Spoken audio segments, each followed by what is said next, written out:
अभी हम स्टार्ट करें 26 नंबर क्वेश्चन। लास्ट टाइम हमने कंप्लीट किए थे 1 to 25। अब हम करेंगे 26। 26 पे पूरा concentrate. When potential difference across two terminals of copper wire is increased, the current flowing through it also increases. Then for an electric charge flowing through wire per unit volume and drift velocity Vd of electric charge, which of the following statement is true? चार statement दिए हुए हैं। n constant Vd decreases, n constant Vd increases, n increases Vd decreases, n increases Vd remains constant। तो ये सबसे पहले याद रखो, यहाँ बोला हुआ है पोटेंशियल डिफरेंस हम बढ़ा रहे हैं। तो पोटेंशियल डिफरेंस बढ़ाने से इस n पे कोई फर्क नहीं पड़ता, मतलब n तो कंफर्म है, कांस्टेंट ही रहेगा। मतलब ये कंफर्म हो गया कि ऑप्शन ए या बी में से कोई एक आएगा। फिर ड्रिफ्ट वेलोसिटी पूछा, तो हमने फॉर्मूला पढ़ी हुई है, J is equal to N E V D. J होता है I upon A is equal to N E V D. तो यहां हमने बोला हुआ है PD across two terminal of copper wire increases, voltage बढ़ा रहा है, करंट भी बढ़ रहा है, आई बढ़ रहा है, जब I is directly proportional to VD. तो आई बढ़ेगा तो नॉर्मल बात है वीडी भी बढ़ेगा, मतलब वीडी जो आएगा वो तुम्हारा इंक्रीजेस आएगा। यानी ऑप्शन मैच करेगा बी। क्लियर?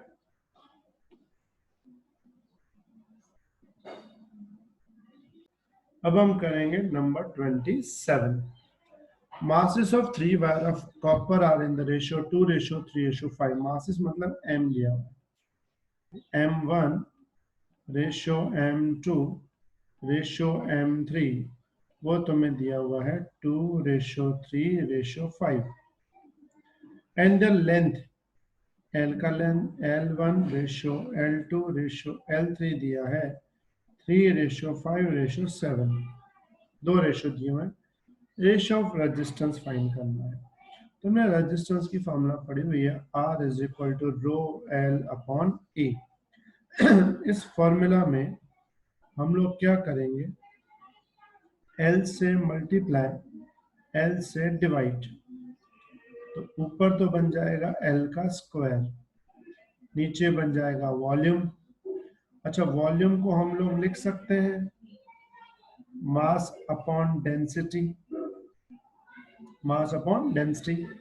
तो रो और डेंसिटी तो कांस्टेंट होते हैं, तो रो प्रोपोर्शनल टू होगा एल स्क्वायर बाय एम।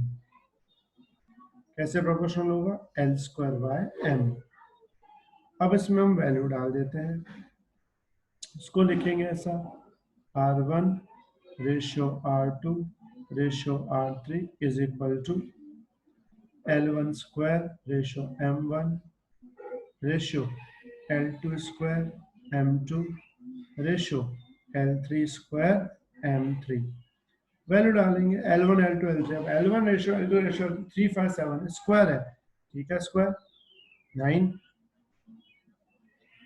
5 का स्क्वायर 25, 7 का स्क्वायर 49, डिवाइड बाय M का रेशियो 2 रेशियो 3 रेशियो 5। ठीक है, तो ये हो गया 9/2, 25/3 और 49/5। अब नीचे जो है 5, 3 और 2 का एलसीएम क्या आएगा? तो 5, 3 और 2 को हमें कॉमन लेना हो तो 30 हो जाएगा, और 30 को भी कम करना हो तो हम लोग नहीं, सही है, तो 30 करना पड़ेगा। तो चलो पहले इसको 30 बनाते हैं। अगर 2 को मुझे 30 बनाना हो तो मुझे 15 से मल्टीप्लाई करना पड़ेगा, तो ऊपर भी करना पड़ेगा। 9 15 जा तो 15 9 जा होता है 135, नीचे 30 हो जाएगा। 3 को 30 करना हो तो 10 से मल्टीप्लाई, तो ऊपर हो जाएगा 250, नीचे हो जाएगा 30। 5 का 30 करना हो तो 6 से मल्टीप्लाई, 49 को तुम 6 से मल्टीप्लाई करोगे तो आएगा 294। 30 30 30 कैंसिल, तो ये आंसर आ जाएगा 135, 250, 294। तो आंसर आ जाएगा तुम्हारा डी। क्लियर? क्लियर? समझ में आएगा? कंप्लीट? चलो अभी हम करेंगे 28 number question. Resistance of copper wire is 5 ohm at 50 degree Celsius. Resistance दिया है तुम्हें 5 ओम 50 डिग्री सेल्सियस पर, 6 ओम एट 100 डिग्री सेल्सियस। R2 दिया है तुम्हें 6 ओम, वो भी 100 डिग्री सेल्सियस पर। Then resistance at wire at 0 degree Celsius, हमें फाइंड करना है 0 डिग्री सेल्सियस पे रेजिस्टेंस क्या है। तो हम लोग पहले इन दोनों के रिस्पेक्ट में अल्फा फाइंड कर लेते हैं। फॉर्मूला लेते हैं R2 is equal to R1 1 plus alpha theta 2 minus theta 1। तो ये नीचे ये माइनस में R2 by R1 minus 1 is equal to alpha theta 2 कितना है 100, थीटा 1 कितना है 50। तो इसमें हम लोग वैल्यू डालें। R2 कितना है 6/5 माइनस 1 इज इक्वल टू 50। तो 5 1/5 आएगा, अल्फा इंटू 50, तो तुम्हारा अल्फा आएगा 1/250। फिर हम फॉर्मूला लेंगे कोई भी एक। समझो फॉर्मूला लेते हैं R1 is equal to R0 1 plus alpha theta 1 minus theta naught. R1 लेंगे 5, R0 क्या लेंगे हम फाइंड करना है 1 प्लस अल्फा लेंगे 1/250, थीटा 1 50, ये 0 ले लेंगे। 5 से R0 से 1 प्लस 50/250 करेंगे तो कितना आएगा 1/5, 1/5 0.2 होता है, 1 प्लस 0.2 तो 5/1.2। फिर तुम खुद सॉल्व करना है, उसको लिख सकते हैं जब 50/12, या इसको अगर हम सॉल्व करना हो तो 25/6। तो अप्रोक्सीमेटली आंसर तुम फाइंड कर लेना, समथिंग 4 के आसपास आंसर आएगा। ऑप्शन आएगा डी तुम्हारा। अब हम करेंगे 29 number question. At dash temperature, the resistance of copper wire will be 4 times than its resistance at 27 degree Celsius. फिर समझे 27 डिग्री सेल्सियस है, तो बोला कौन से टेम्परेचर पे जो रेजिस्टेंस है वो R0 से 4 टाइम्स हो जाए। अल्फा तुम्हें दिया है 4 × 10⁻³ फॉर्मूला यूज करने तुम्हें R is equal to R0 1 plus alpha theta minus theta naught. फिर तुम्हें R की जगह डालना है 4R0, R0 as it is, 1 plus alpha तुम्हें दिया हुआ है, थीटा तुम्हें फाइंड करना है, थीटा नॉट है 27। बस तुम खुद वैल्यू डाल के अल्फा की वैल्यू पुट कर देना 4 × 10⁻³ तुम्हें थीटा मिल जाएगा। क्लियर। सेम चीज 30 नंबर है। For a wire resistance at temperature 30 degree Celsius 3.1 ओम। एक टेम्परेचर तुम्हें दिया है 30 डिग्री सेल्सियस, उसका जो रेजिस्टेंस है 3.1 है। And at temperature 100 degree Celsius, दूसरा टेम्परेचर कितना है 100 डिग्री सेल्सियस, उसका रेजिस्टेंस है तुम्हें 4.5 ओम। बोले तुम्हें अल्फा फाइंड करो, तो फॉर्मूला यूज करेंगे हम कौन सा, R is equal to R0 1 plus alpha theta minus theta naught. ठीक है, तो तुम इसमें R की वैल्यू डालना, R0 की वैल्यू डालना, थीटा की दी हुई है, थीटा नॉट भी दिया हुआ है, तुम अल्फा को फाइंड कर लेना। तो देखना जो कभी कभी इसमें आंसर्स जो है ना थोड़े वैल्यू से डिफरेंट भी आते हैं, क्योंकि एग्जैक्ट लीनियर रिलेशन नहीं होता ना, तो आंसर जिसके पास में और नजदीक वाला वो ऑप्शन टिक कर लेना। ठीक है, अब हम करेंगे number 31। An electric toaster have resistive wire of nichrome. When small current is passed through it at room temperature 27 degree Celsius, theta naught तुम्हें दिया हुआ 27 degree Celsius. Its resistance is obtained 75.3 ohm. R naught तुम्हें दिया है 75.3 ohm. When toaster is connected with 230 volt supply, voltage दिया है 230 volt. The current flowing आई तुम्हें दिया हुआ है 2.68 ampere. If for nichrome alpha, alpha की वैल्यू भी तुम्हें दी हुई है 1.7 10⁻⁴। देन इट्स फाइनल टेम्परेचर, बोला इसका फाइनल टेम्परेचर क्या होगा। तो इसमें हम सिंपल यही फॉर्मूला लगा देंगे, R is equal to R naught 1 plus alpha theta minus theta naught. R की जगह डाल देंगे V by I is equal to R naught 1 plus alpha theta minus theta naught. फिर इसमें हम लोग V तुम्हें गिवन है, I गिवन है, आर नॉट भी गिवन है, अल्फा भी है, थीटा फाइंड करना है और थीटा नॉट गिवन है। वैल्यू डाल के अल्फा फाइंड करके ऑप्शन मैच कर लेना। अब हम करेंगे question number 32। In a platinum resistance thermometer, the resistance of platinum at 0 degree Celsius is 5 ohm. Theta naught तुम्हें दिया है 0 डिग्री सेल्सियस और उस वक्त रेजिस्टेंस जो आर नॉट है वो 5 ओम। ये 0 डिग्री सेल्सियस है और रेजिस्टेंस है 5 ohm eight 100 degree Celsius. Theta 1 दिया है 100 डिग्री सेल्सियस।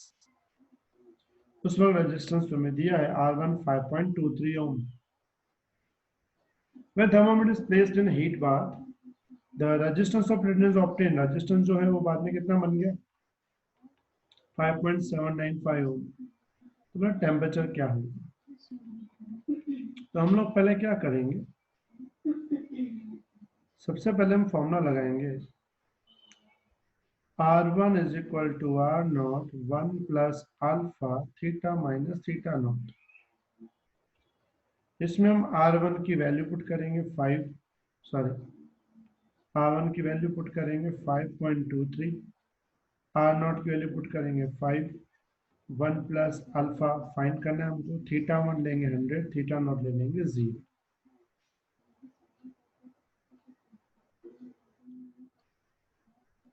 ठीक है, थीटा नॉट क्या ले लेंगे हम यहाँ पे ले लेंगे 0।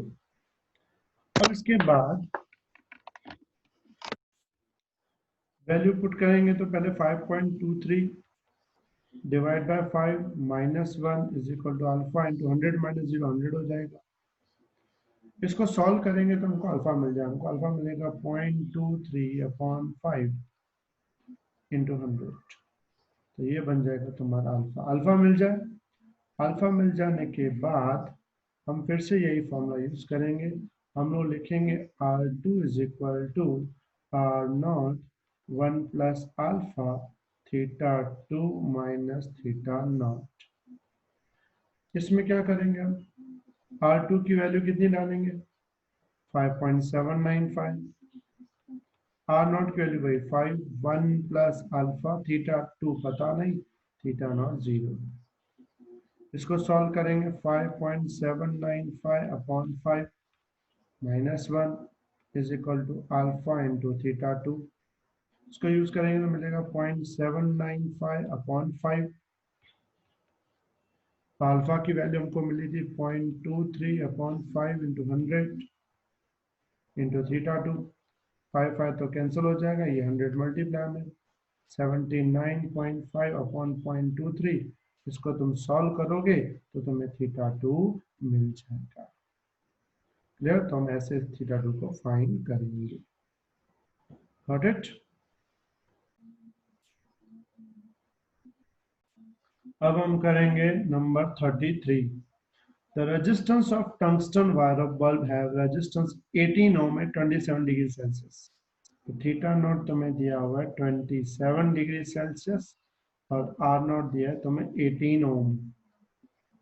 Steady current of 0.25 ampere, I जो है वो दिया है 0.25 ampere flowing through it when bulb is connected with supply 45 volt, V दिया तो मैं 45 volt। For tungsten alpha, alpha की वैल्यू दी हुई है 4.5 10⁻⁻3। ठीक है, find the temperature of the bulb, temperature bulb का फाइंड करना है। और इसमें देखो टेम्परेचर केल्विन में है तो थीटा नॉट को हम एक्चुअल ले लेंगे 300 केल्विन। फिर हम फॉर्मूला लगाएंगे R is equal to R naught 1 plus alpha theta minus theta naught. फिर इसमें R की जगह डाल देंगे V by I R naught as it is 1 plus alpha theta minus theta naught. फिर तो फाइंड करना बहुत इजी है। वी तुम्हें दिया है 45, आई दिया है 0.25, आर नॉट दिया 18, 1 प्लस अल्फा तुम्हें गिवन है, थीटा फाइंड करना है, थीटा नॉट 300 है, तुम्हें सॉल्व करना है और थीटा को फाइंड करना है। अल्फा भी गिवन है 4.5 10⁻⁻⁻, तो इसको तुम फाइंड करना, जो थीटा निकले वो देख लेना कौन सा ऑप्शन मैच कर रहा है। अभी हम स्टार्ट करेंगे क्वेश्चन नंबर 34। क्वेश्चन 34 पे कंसंट्रेट।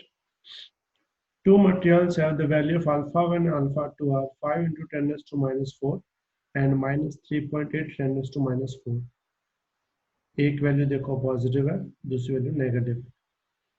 अल्फा जब पॉजिटिव होता है उसका मतलब ये होता है with increase in temperature resistivity increases, और अगर अल्फा जब नेगेटिव होता है उसका मतलब होता है with increase in temperature resistivity decreases.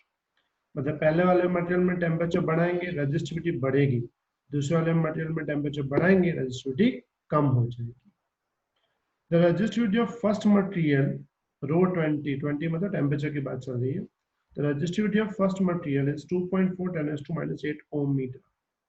If new material is made by combining these two materials, अब एक नया मटेरियल बना रहे हैं जिसमें हम दोनों को कंबाइन करेंगे, such that its resistivity does not change with temperature, मतलब दोनों को मिक्स करके हमें जो मटेरियल बनाना है उसकी रेजिस्टिविटी टेम्परेचर के साथ चेंज होनी नहीं चाहिए।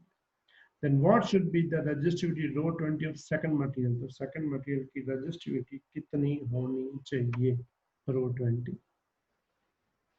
मतलब ये हुआ कि अपने पास ये दो मटेरियल है, समझो एक मटेरियल है ये ब्लू और दूसरा मटेरियल है मान लो कोई भी कलर ले लेते हैं, समझो ये ले लेते हैं, ठीक है। पहला वाला जो मटेरियल है फर्स्ट वाला, इसका जो अल्फा 1 है वो पॉजिटिव है, दूसरे का जो अल्फा 2 दिया है वो नेगेटिव है। मतलब ये हुआ इसमें अगर हम टेम्परेचर बढ़ाते हैं रो बढ़ेगा, इसमें अगर टेम्परेचर बढ़ाते हैं रो कम होगा। अब हम दोनों को मिक्स कर रहे हैं और दोनों को मिक्स करके एक दूसरा मटेरियल फॉर्म कर रहे हैं। दोनों को मिक्स किया और मिक्स करके हम जो मटेरियल बना रहे हैं उसमें बोला हुआ है कि ऐसा करना है कि अगर टेम्परेचर बढ़े लेकिन रेजिस्टिविटी कांस्टेंट होनी चाहिए। मतलब इसका अगर मैं D rho upon D T find करूं, D rho upon D T find करूं तो कितना आना चाहिए? 0। मतलब टेम्परेचर चेंज होने से रेजिस्टिविटी में कोई भी टाइप का फर्क पड़ना नहीं चाहिए। क्लियर? इसका मीनिंग ये बनता है। तो बोला है पहले वाले की रो दी हुई है, दूसरे वाले की रो फाइंड करो। तो पहले तो तुम ये देख लो, रो इज इक्वल टू हमने फॉर्मूला पढ़ी हुई है rho naught 1 plus alpha theta minus theta naught. Sorry यार मैंने डी टी लिखा है, इसको डी थीटा कर देता हूँ क्योंकि हम टेम्परेचर को थीटा बोलते हैं ना। तो अगर इसको मैं अंदर मल्टीप्लाई करूँ तो रो क्या मिलेगा? Rho naught plus rho naught alpha theta minus theta naught. अगर इसका मैं डिफ्रेंशिएशन करूँ D rho by D theta तो रो नॉट का डिफरेंशिएशन 0 हो जाएगा, कांस्टेंट का टर्म का डिफरेंशिएशन क्या हो जाता है? 0। और इसका क्या हो जाएगा? रो नॉट अल्फा थीटा का होता है 1, थीटा नॉट का 0, क्योंकि थीटा नॉट कांस्टेंट होता है और थीटा का थीटा के रिस्पेक्ट में होता है 1।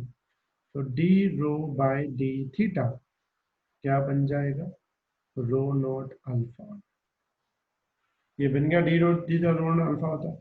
अब देख लो दो मटेरियल को मिक्स करके एक मटेरियल बना रहे हैं, तो इस मटेरियल की रो इज इक्वल टू क्या होगी? बाकी दोनों मटेरियल का एडिशन। इस मटेरियल की रो इज इक्वल टू इन दोनों का एडिशन। रो का डिफरेंशिएशन करेंगे D rho by D theta, यहाँ भी डिफरेंशिएशन होगा D rho 1 by D theta, D rho two by D theta. ये पहले मटेरियल का, ये दूसरे मटेरियल का, जो लेफ्ट साइड में है वो कॉम्बिनेशन का। तो कॉम्बिनेशन का डिफरेंशिएशन तो आना चाहिए 0, क्योंकि उसकी रजिस्ट्रिटी टेम्परेचर के साथ चेंज होनी नहीं चाहिए। और D rho by D theta, तो डी रो बाय डी की एक्चुअल फॉर्मूला होती है रो नॉट अल्फा, तो ये 1 है तो लिखेंगे रो 1 अल्फा 1, और इसको लिखेंगे रो 2 अल्फा 2। रो 2 अल्फा 2 को सब्जेक्ट बनाओ, तो रो 2 अल्फा 2 मिलेगा माइनस रो 1 अल्फा 1। हमें रो 2 फाइंड करना है, तो मिलेगा minus rho 1 alpha 1 upon alpha 2। Minus same rho 1 की जगह पे 2.4 10⁻⁸ दिया हुआ है। अल्फा 1, तो पहले वाले का मटेरियल का टेम्परेचर कितना दिया है 5 into 10⁻⁴, divide by alpha 2 minus 3.8 10⁻⁴, ठीक है 10⁻⁴। तो इसमें माइनस माइनस तो कैंसिल, बाकी इसको सॉल्व करके जो तुम्हारा आंसर आए तो मैं उसमें ऑप्शन में ढूंढ के लिखना है। समझ में आई बात? तो जब भी ऐसा हो कि दो मटेरियल को मिक्स करके हमें एक ऐसा मटेरियल बनाना है जिसकी रेजिस्टिविटी टेम्परेचर के साथ चेंज ना हो, तो उसके लिए हमेशा ये वाली फॉर्मूला याद रखनी है, 0 is equal to rho 1 alpha 1 plus rho 2 alpha 2। Got it? अब हम करेंगे question number 35। As per color code of carbon register, the resistance for the color of the Indian national flag from upper to lower colors।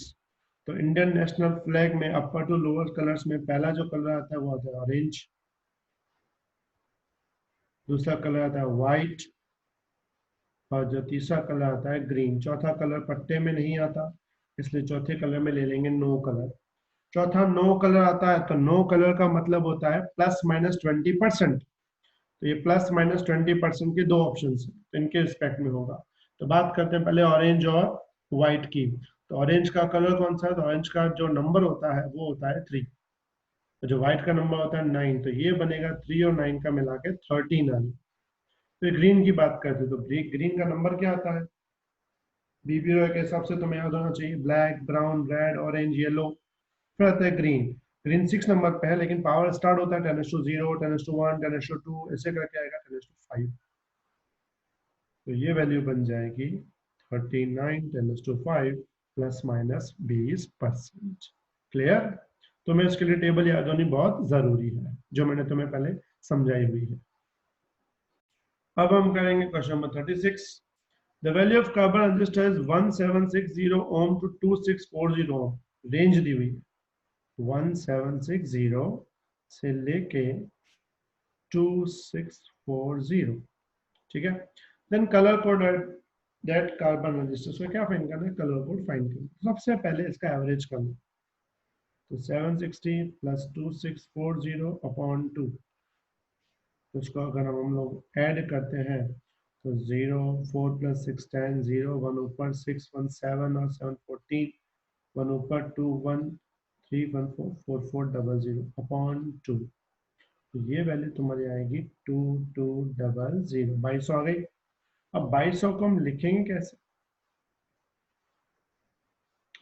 तो 2200 को हम ऐसे लिखेंगे 22 10⁻²।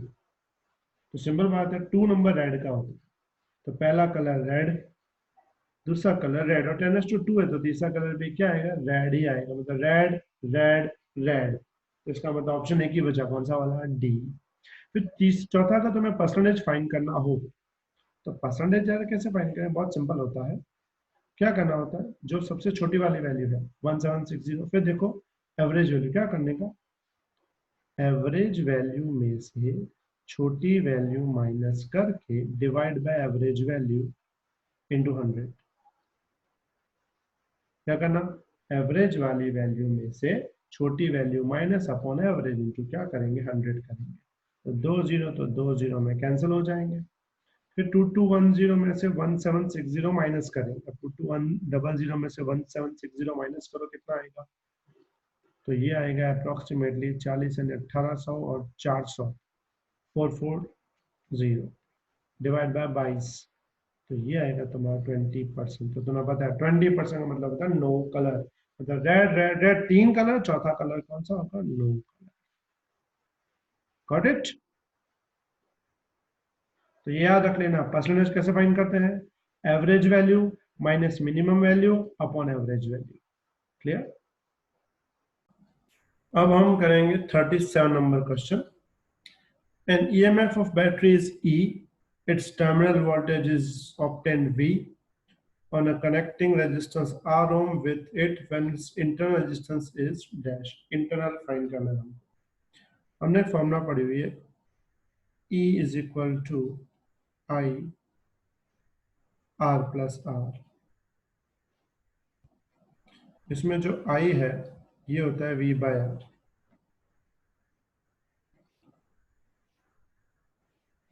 ठीक है, हमें R फाइंड करना है। तो पहले क्या करते हैं, यहाँ R को मल्टीप्लाई, V को डिवाइड, सामने मिलेगा R प्लस R। अब हम स्मॉल r को बनाएंगे सब्जेक्ट। अगर हम स्मॉल r को सब्जेक्ट बनाएंगे तो स्मॉल r क्या मिलेगा? तो ये बन जाएगा स्मॉल r का फॉर्मूला। क्लियर? अब हम करेंगे क्वेश्चन नंबर 38। पूरा ध्यान। By an electric cell, the electric current is passed through resistor R1 for time t. Now by the same cell, the electric current is passed through resistance R2। मतलब पहले cell हमने capital R1 के साथ जोड़ा, बाद में हमने cell को कैपिटल R2 के साथ जोड़ दिया फॉर सेम टाइम, टाइम दोनों के लिए same. If in both the cases joule heat produces same, अगर दोनों केसेस में जूल हीट अगर सेम आती है तो फाइंड करना है इंटरनल रेजिस्टेंस क्या होगा। तो सबसे पहले बात करेंगे in first case. In first case, पहले केस। अब फर्स्ट केस में हमने जो रेजिस्टेंस जोड़ा है वो कौन सा जोड़ा है? R1 जोड़ा हुआ है। तो हम लोग पावर लेंगे P is equal to I1 square R1। Current की फॉर्मूला होती है E upon R1 plus R into R1। इसको देंगे इक्वेशन 1, ये पावर 1 बोलते हैं। ठीक है, फिर हम बात करेंगे in second case. In second case, तो सेकंड केस में हम लिखेंगे P2, और P2 इज इक्वल टू क्या लिखेंगे? I2 square R2। इसमें I2 की जगह वैल्यू डालेंगे E upon R2 plus R का स्क्वायर इंटू R2। इसको दे देंगे हम इक्वेशन नंबर 2। फिर यहां बोला है कि पहले वाला पावर और दूसरे वाला पावर सेम है, मतलब यहां जो सिचुएशन है उसमें क्या है? P1 is equal to P2। P1 की value E upon R1 plus R का whole square into R1। P2 की value E upon R2 plus R का होल स्क्वायर इंटू R2। तो ध्यान से देखो तो E स्क्वायर तो आमने सामने कैंसिल हो जाएगा। ये जो R2 प्लस R है ये सामने मल्टीप्लाई में R2 प्लस R का होल स्क्वायर इंटू R1, और सामने ये R1 प्लस R मल्टीप्लाई में तो R1 प्लस R का होल स्क्वायर इंटू R2, क्योंकि ई स्क्वायर तो कैंसिल हो गया, दोनों साइड रूट कर देते हैं। तो ये मिलेगा R2 plus R into root R1, और यहाँ मिलेगा R1 plus R into root R2। ठीक है, अंदर multiply R2 into root R1 plus root R1 into R, और इसमें R1 into root R2 plus R into root R2। ये R इस तरफ ले जाएंगे तो स्मॉल r कॉमन आ जाएगा, बचेगा root R1 minus root R2। इसको ब्रैकेट दे देंगे, और सामने मिलेगा R1 root R2 minus R2 root R1। फिर इसमें हम क्या करेंगे, जो लेफ्ट साइड है वो एज इट इज जैसा है वैसा ही, r into √r1 minus √r2। Right side में से क्या करेंगे, √r1 r2 कॉमन,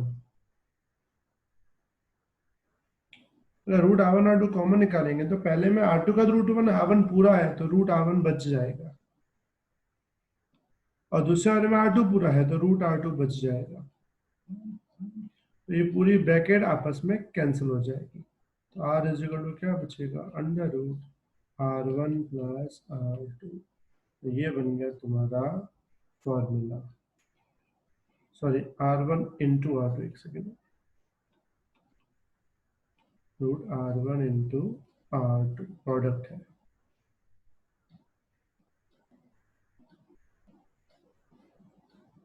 तो तुम्हारा जो ऑप्शन है वो हो जाएगा ऑप्शन नंबर डी, ठीक है।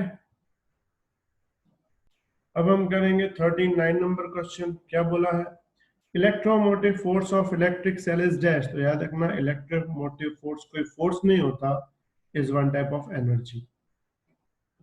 फिर बोला है when electric cell is in open circuit condition then, open circuit condition में करंट जीरो होता है, यानी V is equal to E होता है, ये होती है open circuit condition. Clear.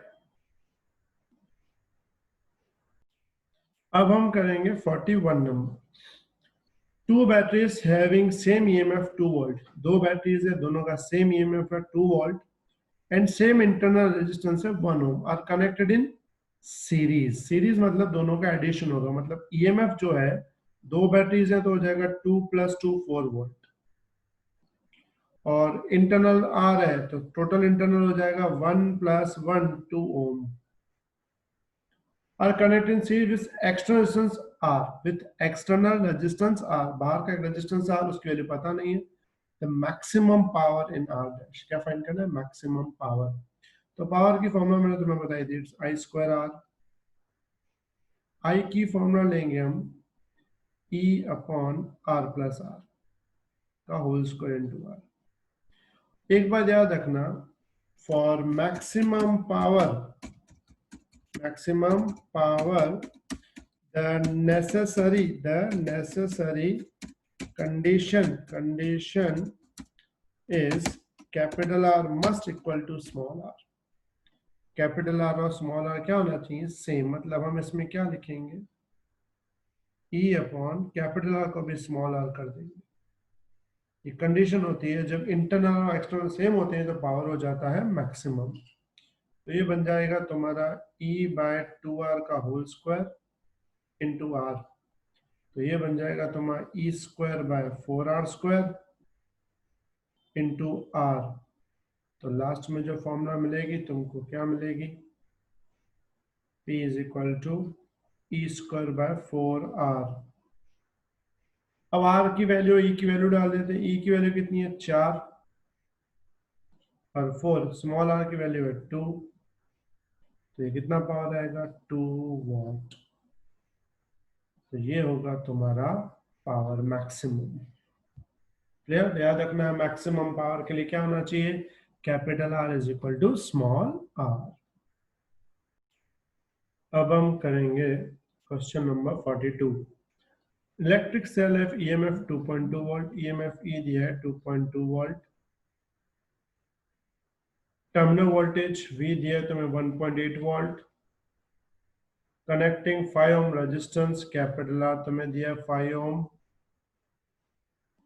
with it then internal resistance of cell will be dash। क्या फाइंड करना है हमको, इंटरनल रेजिस्टेंस कितना होगा, R फाइंड करना है हमको।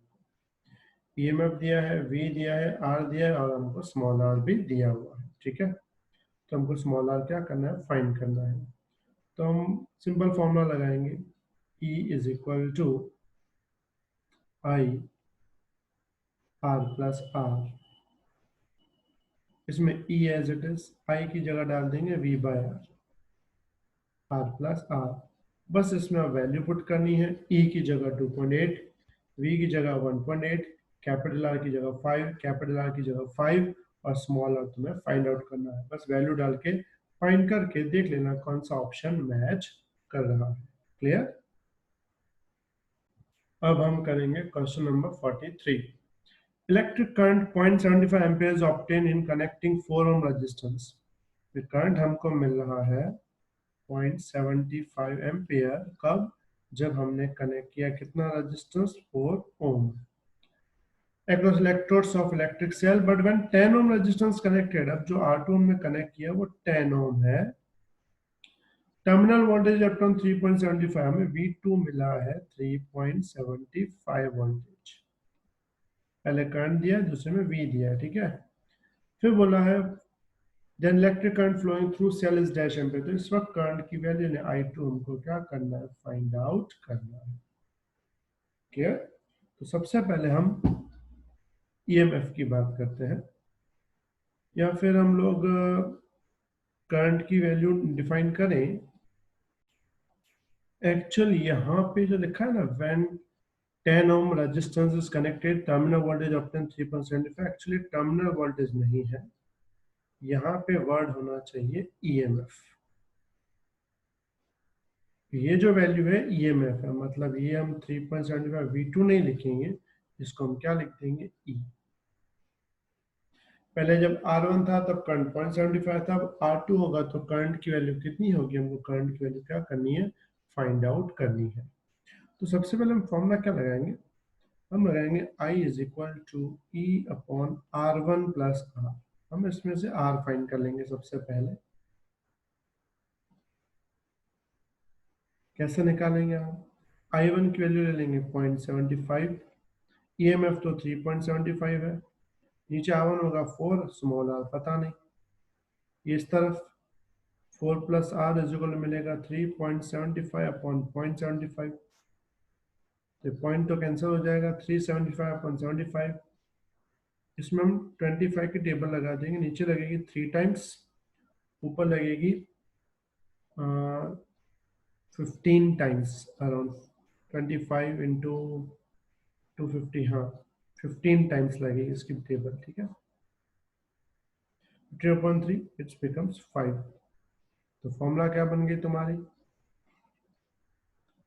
It's 4 plus R is equal to 5. Then R equals to 1 ohm. Clear? तो रेजिस्टेंस जो है वो तुम्हारा क्या बन जाएगा? 1 ओम. अब रेजिस्टेंस तो मिल गया हमको, अब हम क्या निकालेंगे?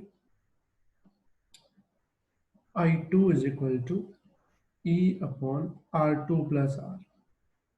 E तो 3.75 है, सेम एज इट इज, लेकिन R2 बदल गया. R2 जो बन गया वो कितना बन गया? 10. R कितना है? 1. 10 प्लस 1 11. तो I2 तुम्हें मिलेगा 3.75 अपॉन 11. इसका आंसर अप्रोक्सीमेटली आएगा तुम्हारा 0.34. तो I2 की वैल्यू आएगी 0.34 एम्पियर. क्लियर? अब हम करेंगे क्वेश्चन नंबर 44.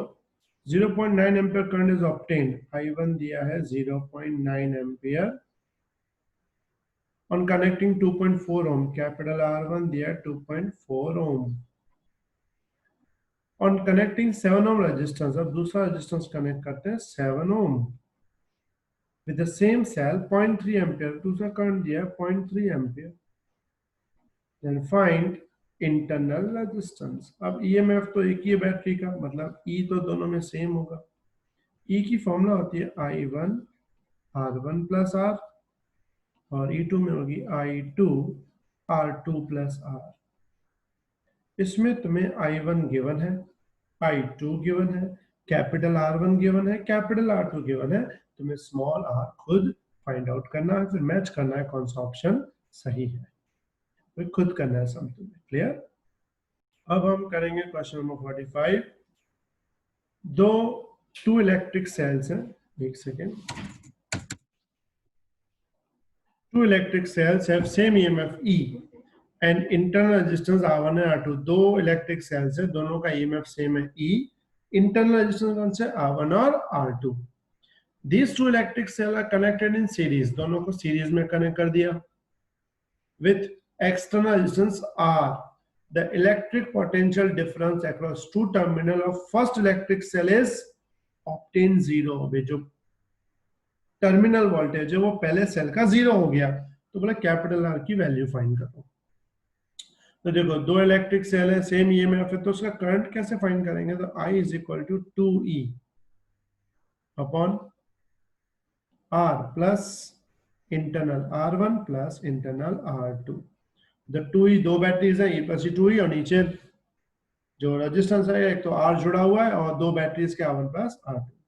अब पहले सेल का टर्मिनल वोल्टेज हम फाइंड करते हैं E माइनस IR1, ये तो हो गया 0, E माइनस IR1, IR1 उस तरफ, तो IR1 इज इक्वल टू क्या मिलेगा तुम्हें? E, I की जगह क्या वैल्यू डाल दें?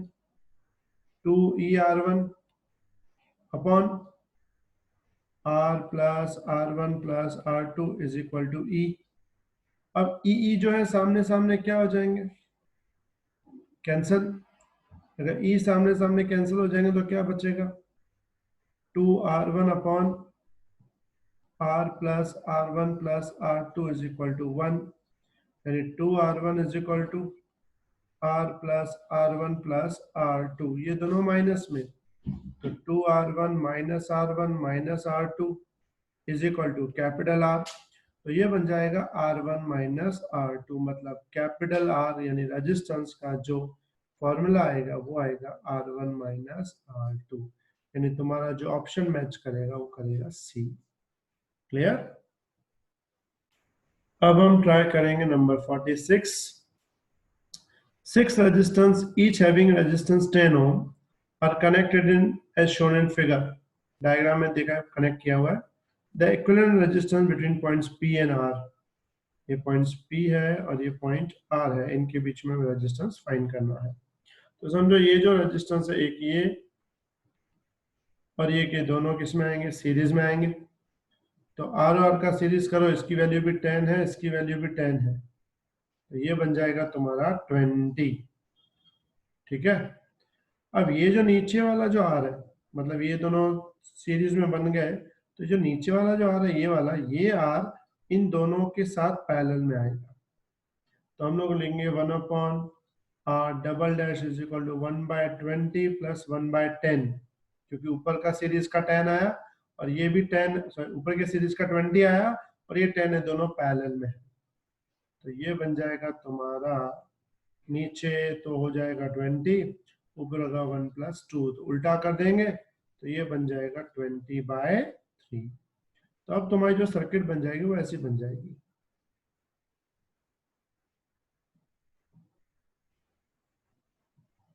ये है 10, ये भी 10, तो ये ऊपर R डबल डैश जो तुमने अभी अभी फाइंड किया 20/3, नीचे भी 10, ये P और ये कौन सा है? R।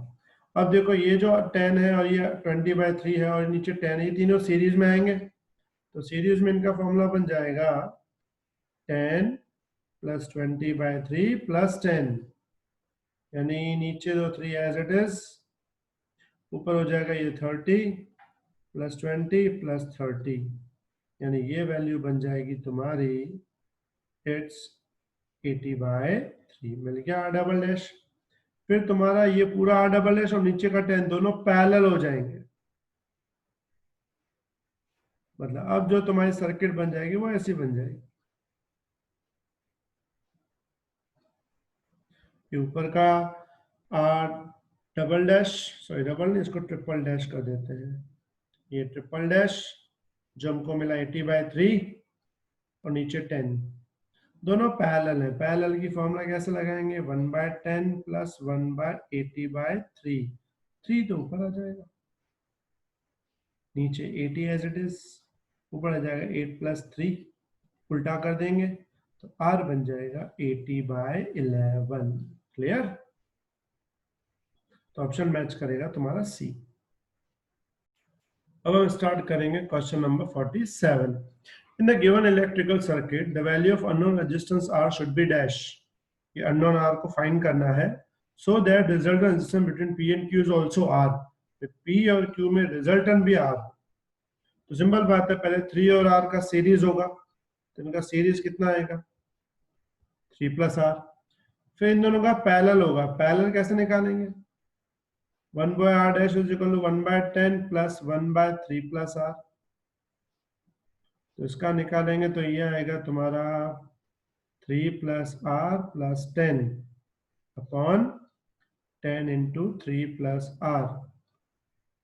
इसको हम कर देंगे उल्टा, तो क्या मिलेगा उल्टा करेंगे तो आर डैश मिलेगा तुम्हें 10 3 plus R divide by 13 plus R, क्योंकि 3 प्लस 10 13 हो जाएगा, ये आर डैश मिल गया।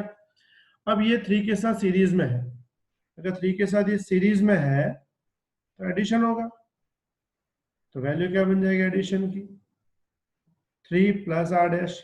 और बोला पी और क्यू के बीच में रिजल्टेंट भी आर ही आना चाहिए, तो उसको हम आर लिख देंगे। तो R is equal to 3 plus R dash की जगह 10 into 3 plus R upon 13 plus are.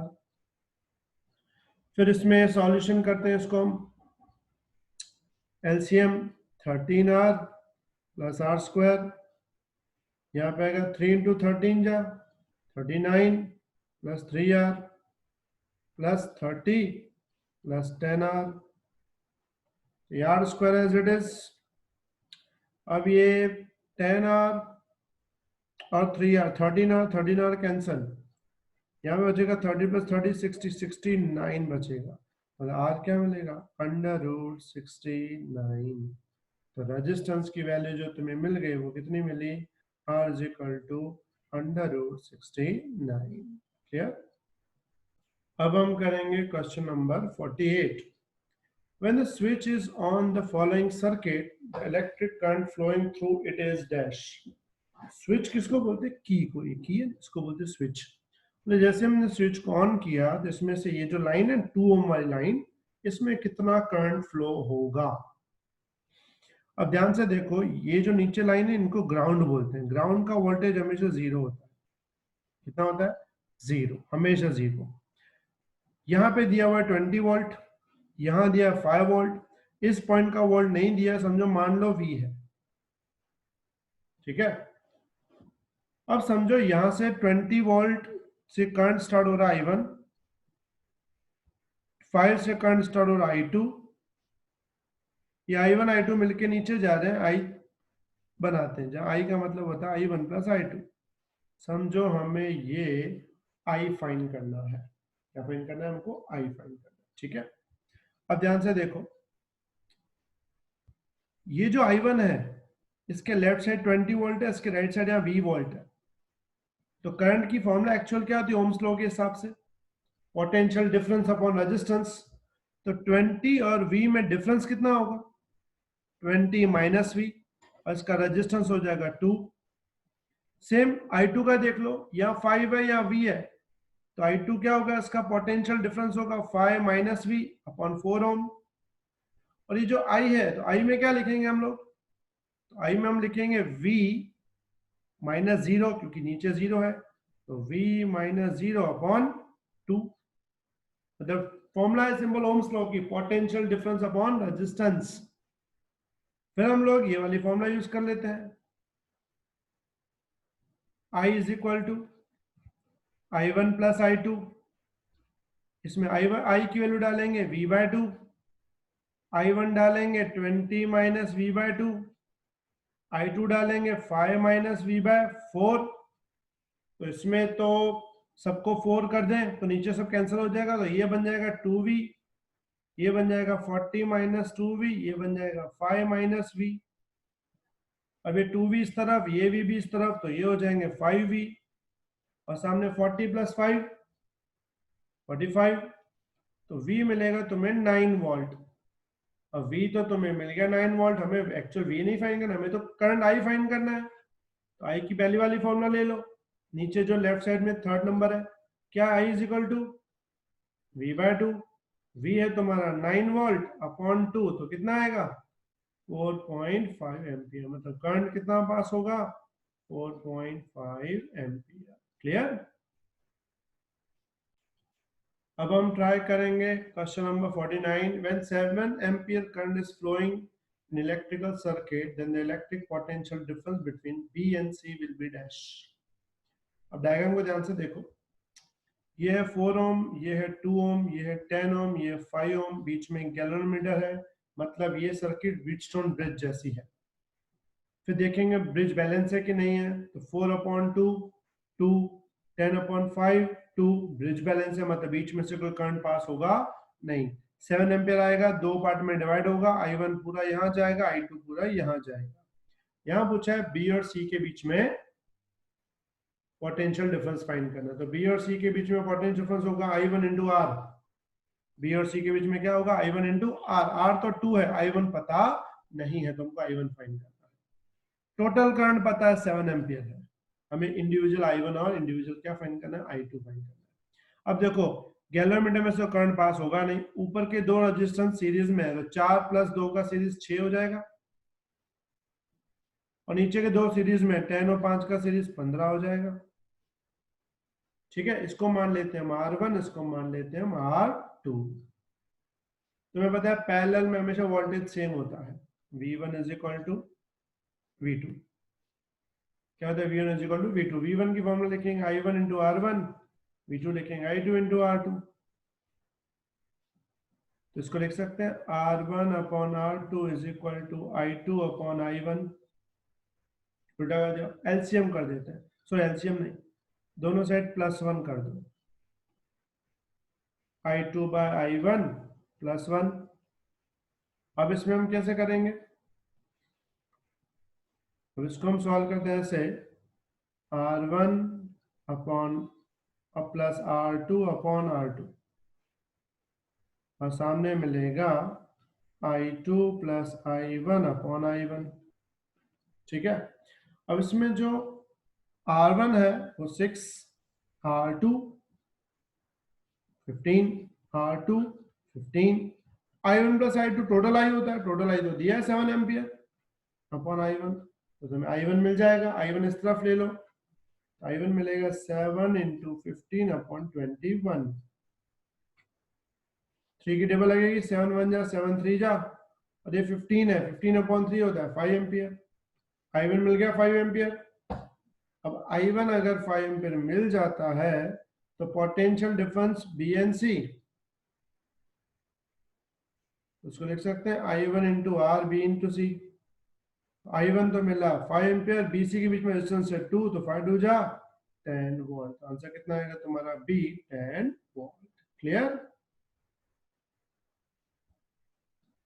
अब हम ट्राई करेंगे number 50। In the following circuit the effect resistance between P and Q, P और Q में इफेक्टिव फाइंड करना है, और यहाँ पे हर एक वायर का रेजिस्टेंस 8 ओम नीचे लिखा है, resistance of each wire is 8 ओम, मतलब ये भी 8 है, ये भी 8, ये भी 8, ये भी 8 और ये भी 8।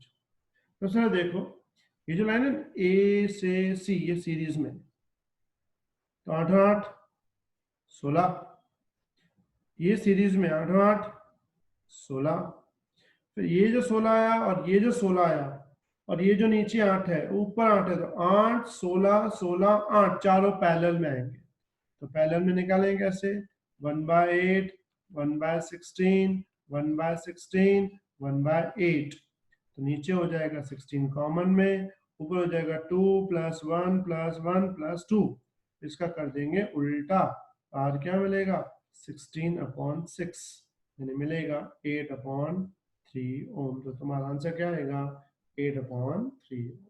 क्लियर।